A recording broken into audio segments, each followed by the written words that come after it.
Son House, one of the great blues legends of our time. Hello, my name's Tom Turner, and this is my video resume. In this piece, I interview Richard Shade Gardner, author of Finding Son House, One Searcher's Story.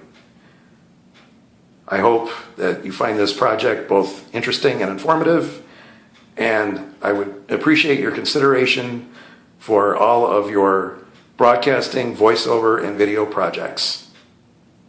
Again, thank you for your consideration.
Son House, one of music's great blues musicians.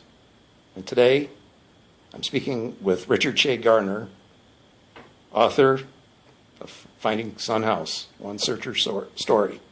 Hi, Richard. Thanks for being here. Thanks for having me, Tom.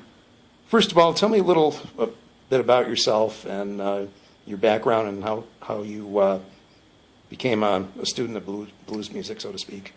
Well, I've been a writer for decades. Back in the late 70s, early 80s, I got into the blues. As a matter of fact, I had a blues program on Jazz 90.1. And Son House's Grinning in Your Face was my intro and outro music. And one night I was sitting there in the dark. I was the last guy in the station, and I was shutting the station down for the day, and I'm listening to Son House, and I'm wondering whatever happened to Son House. This was 1981. So the short story is I wound up going to Detroit. I found him living there. And Mark Sampson and I went there. I interviewed him and did a story for Upstate Magazine. And back in 2011, when Dan Beaumont was researching his book, Preaching the Blues, The Life and Times of Son House, he interviewed me because he knew that I had gone to Detroit. And in the interview, he asked me why I went to Detroit. And when the book came out and I read the part in the book where he asked me that, I didn't like my own answer to his question. So I sat down and decided I was going to answer that question the way it should be answered, and so I wrote Finding Son House, One Searcher's Story. That came out in 2015. Talk to me a little bit about some of Son House's demons and some of the addictions that he battled and demons, yeah. That type of thing. Well, as we talked about earlier, Son grew up black in the South in the 1920s and 30s. Those are a couple of demons right there.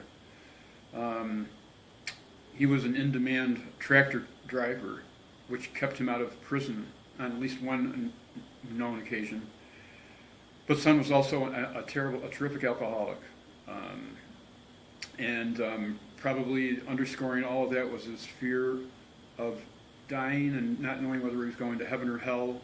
And even in his life, he kind of went back and forth between those two things. He was a minister for several years before he became a blues musician. And when he was a minister, he cursed and damned blues musicians, but when he became a blues musician, he became a notable blues musician. There's one part in the book about a famous trip to Memphis, to New York City in a Volkswagen. Yeah, that wasn't me. That was Dick Waterman, Nick Pearls, and Phil Spiro. They left New York City in search of Sun House. That was 1964. There was a renewed interest in old blues people. And during those times, Dick Waterman found Bucca White, Lightning Hopkins, Mississippi John Hurt, Skip James, Arthur Crudup, Junior Wells, and J.B. Hutto, and actually found Bonnie Raitt and brought her out of the nightclub circuit into recording. But he wanted to find Sun House, and Waterman, Pearls, and Spiro wound up driving through 14 states looking for Sun House, only to wind up back in the state they had started out with and found Sun House living in Rochester, New York. Fascinating. Yeah. Speaking as someone who actually had the good fortune to meet Sun House, what do you think his assessment of today's music would be? I think Sun would be open to almost any kind of music, from calling and stomping and clapping in the cotton fields to the most advanced electronic music. He might roll his eyes a little bit at some things, but when Sun was living in Rochester, he used to perform with a lot of young musicians. It wasn't the old guys that he performed with, it was young guys, people young enough to be his children. There's another, one of my other favorite parts of the book, part about John and Alan Lomax and the Library of Congress. Yeah. Actually, it was John Lomax worked for the Library of Congress. His son, Alan Lomax, who did research for the library, recorded Sun House in the Field in 1942. And those 1942 recordings for the Library of Congress, and 1923